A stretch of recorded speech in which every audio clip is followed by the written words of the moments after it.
Hello everyone, welcome to legal holics. आज हम बात करेंगे एविडेंसेस की। एविडेंसेस हमारे डायरेक्ट भी हो सकते हैं, सरकमस्टांशियल भी हो सकते हैं।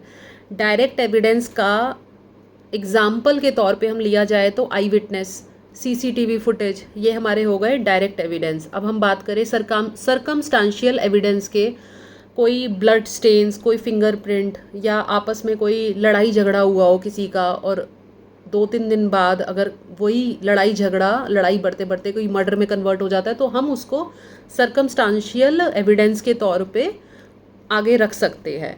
फिर ये तो बात हुई हमारे एविडेंस डायरेक्ट और सरकमस्टांशियल की। सरकमस्टांशियल एविडेंस को हम कॉरोबरेटिव एविडेंस भी कह सकते हैं। इसके अलावा हम इसको रेलिवेंट फैक्ट भी कह सकते हैं।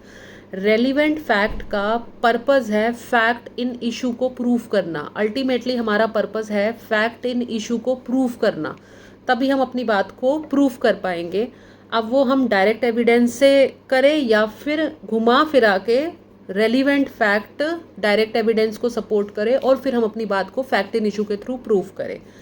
तो ultimately we need to prove fact in issue by direct evidence और सर्कमस्टांशियल एविडेंस। अब जो हमारे रेलिवेंट फैक्ट होते हैं वो डॉक्यूमेंट्री की फॉर्म में भी हो सकते हैं और ओरल की फॉर्म में भी हो सकते हैं। कोर्ट में जाके कोई भी अपनी स्टेटमेंट रिकॉर्ड कराएगा बाय पर्सन, जाके उसे हम ओरल एविडेंस कहेंगे। लेकिन वही अगर कोई पेपर की फॉर्म में सबमिट होता है तो उसे डॉक्यूमेंट्री एविडेंस कहा जाएगा।